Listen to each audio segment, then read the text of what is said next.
But I think the first question that we need to talk about is, what is this? And I guess before we even get into that, like, what is Bushwhackers for those who don't really know who we are or what we do? Yeah, that's a big question. What is Bushwhackers? I think first and foremost, Bushwhackers is it's a community. I mean, there's so many of us that were kind of live under this Bushwhacker crew name. So I think first and foremost, it's a community. The goal was always to try to bring together as many Utah-based photographers as we can. I think we've done that. I mean, obviously, there's still people out there. But that was always kind of the original goal, was to do that. We've since moved on from that. And we've built it into this thing where people come to us, they interact with us to go on trips, to go learn photography, to go meet up with other people, just to go on adventures, just to hang out. To buy our merch. Play fantasy football. We have that too. It's created a really cool friend group with a lot of people who may not have had as many friends as before. A lot of us are kind of in a weird phase in life where there's a chunk of us who are, in our later 20s, and, a lot of our friends have, they've gotten married, they've moved on, and they kind of done their own thing, and we've kind of become that space for them. So, we had a friend talking about how she didn't expect to find a whole new friend group in, her late 20s, early 30s. And I didn't either. This is a weird spot for me too. So, but yeah. Well, I think I remember when I first moved to Utah, I was a photographer, but I didn't know anyone. Mm-hmm. And so, it was a lot harder to go out, find places, do things, because one, I didn't know where things were, but I didn't really have any other resources to rely on. Yeah. To be like, hey, do you want to go out and shoot? Take me around. Just show me something. Yeah. But we have kind of started to fill that role for a lot of people.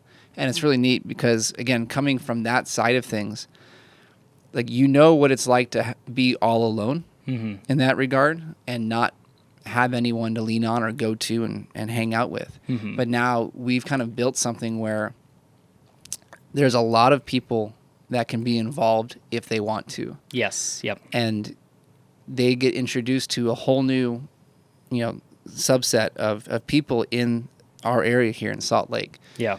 That become their friends, and they can now go do stuff with 4 or 5 people if they really want to, anytime they want to. Yeah. Because that's what I think is one of the coolest things about what we do. And when I tell people this, they think it's amazing, is we can literally go plan an event, or even just a hike, whatever it is, and you can almost guarantee that we'll have 4 or 5 people that want to do this now, which is awesome. Yeah. Because now, instead of only going out by yourself or even just one person, you have a whole group, a squad that you can go and do stuff with, which is a lot of fun. Yeah, yeah. Well, Utah's kind of a unique place to do this too, because this photo world is so, not even just photos, but the outdoor community in Utah is so oversaturated. There's so many people. There's so many people who are interested in this game, whether it's the photo game or just going out into the mountains. There's so many people like yourself who moved here for the outdoor recreation. But I think you're a perfect example of that. Coming here from the cornfields, and hey, cornfields are great. Yeah, they are. Coming out here and then being all alone, and then finding a group of people to hang out with, finding a group of friends. So yeah, and it means a lot to me to be a part of this. Mm-hmm. One, being on the team that's helping to connect other people with the community, but also just being one of those people myself at one point, mm-hmm. because I saw from day one to now what it's like to really transition into this space where I now will never have to do anything else alone if I don't want to. Yeah.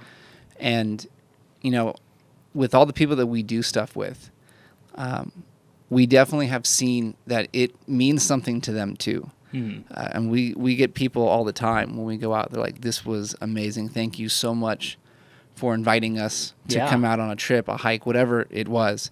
And like you can see it on their face, you can hear it in their voice. Like it really is something that a lot of people, you can feel like they've wanted for a long time, and they've never maybe they didn't know how to go about reaching out to people, making those connections. But now they've gotten introduced to it, and you can just tell that it really means something to them. Yeah, absolutely. And even with like, we've been rolling out merch and stuff over the last few months. Seeing a lot of these guys on their own, wearing the OG Bushwhacker hat and wearing the shirts and stuff, just on their own, and not even like when they're around us. So it's not a thing of like, oh, I'm going to go hang out with these guys, I got to wear my stuff. It's like they're at the gym just on their own time. Like Kai goes to Alaska. Kai goes to Alaska and wears his stuff all the time. He wears the hat every single day. Yeah. Like that's really cool. Yeah, exactly. Like he's repping our brand, our group, in the state that's probably the furthest away from us right now. Yeah. And, it's kind of introducing who we are and what we do as a group to other, areas in the country. Yeah. And we do that same thing, not just here in Salt Lake, but also, in other areas that we've been to. We have a lot of connections now out in Colorado. We do, yeah. We know we have a really good friend down in New Mexico. But we know people from all over. And if we haven't met them in person, that we have other friends, like out in Florida especially, who we talk with on a regular basis. Yeah. And like we consider them good friends. Yeah. And friends of Bushwhackers. Even though they haven't actually ever been out with us yet. But one day we will do that. And like, because it's to the point now, like I would feel very comfortable flying out to Florida to see one of those guys and be like, let's go shoot. Oh, in a heartbeat. Yeah. And like, I've never met these people. Yeah. Which is so funny because so many people are, I've gotten comments before like, oh, are these all your Instagram friends? Almost like insinuating that they're not real connections just because you meet them on the internet. It's like, no, there's real people on the internet.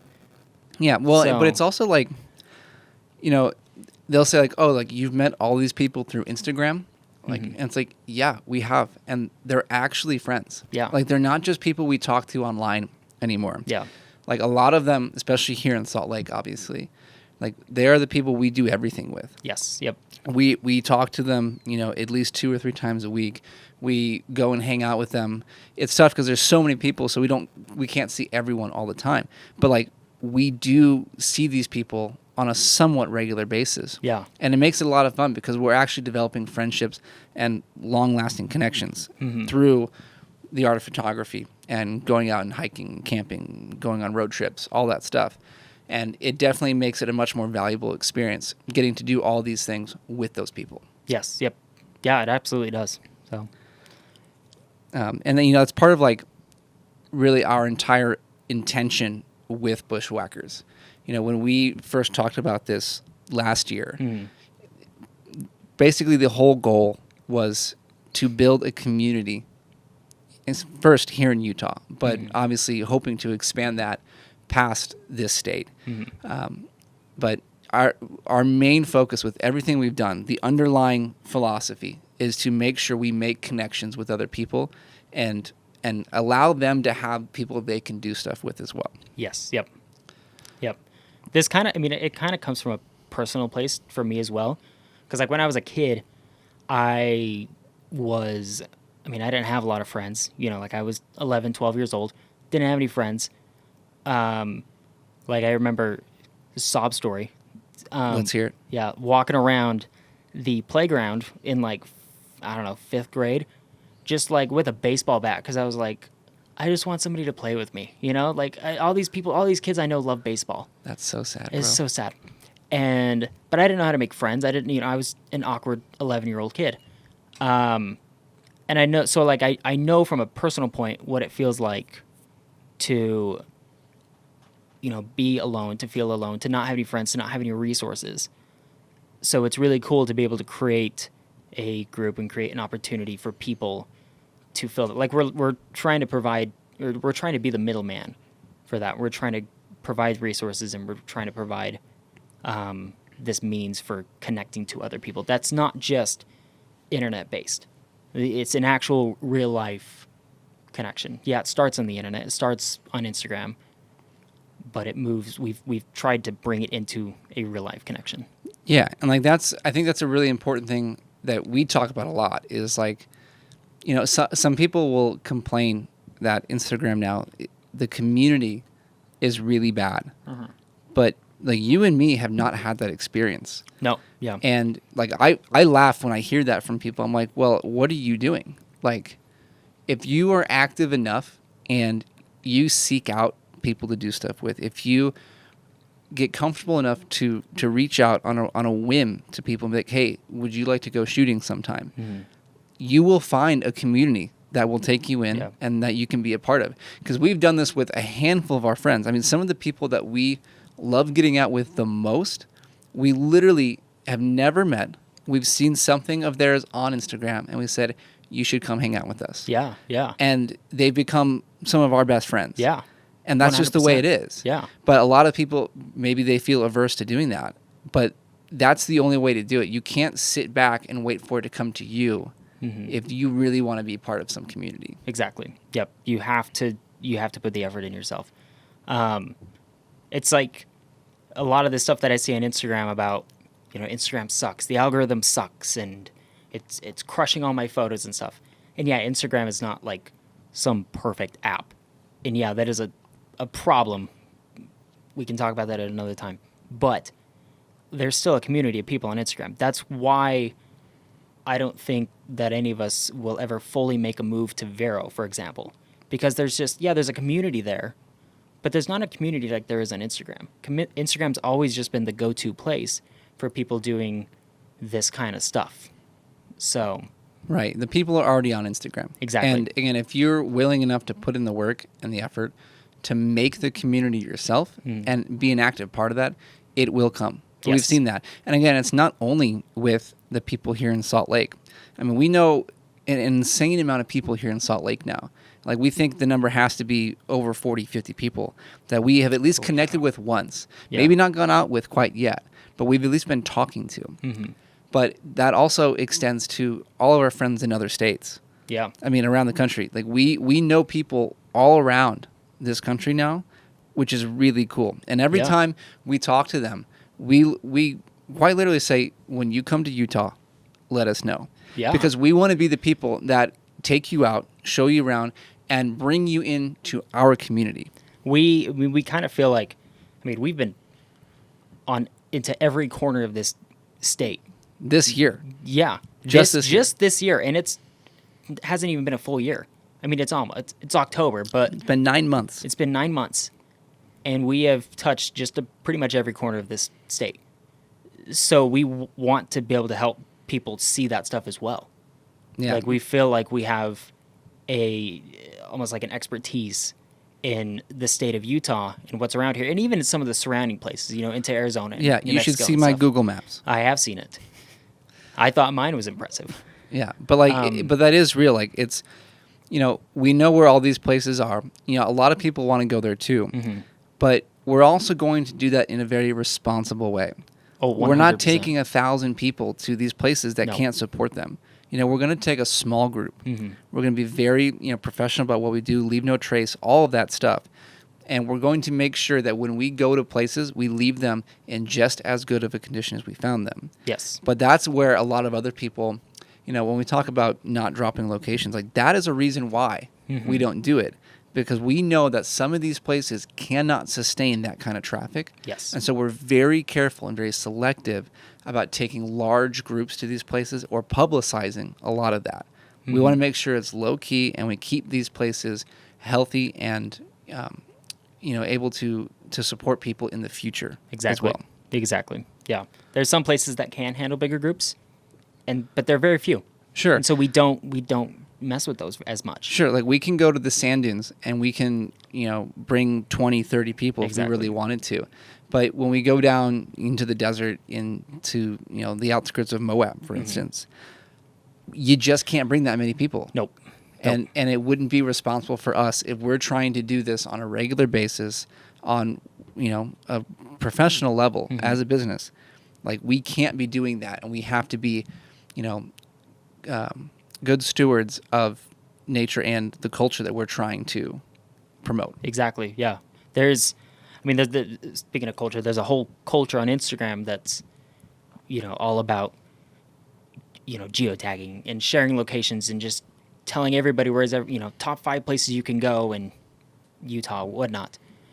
And yeah, we might know the top 5 places to go in Utah, based on our own opinions, but we're not going to, it's too irresponsible for us to put that out. Yeah. Like, So. we have no problem trying to take people there. Yeah. But it gets But back we want to to educate. We want to take people out and we want to educate them.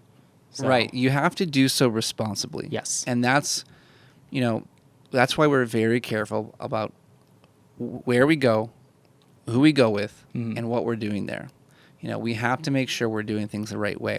And I think that's actually like a good segue into our philosophy of how we've started building this thing for, the past year is we are not so much concerned with trying to grow as fast as we possibly can and taking on too much at once. We're very much focused on trying to take things slow, but doing them right and making sure we are ready for whatever move we have coming next. We have a lot that we have planned for the future, whether it's this year or next year. We want to get into a little bit of video stuff here soon, but we're making sure we are in a place where we can really do that on a regular basis, and we're not going to be overworked with that on top of everything else we have going on in our lives. Exactly.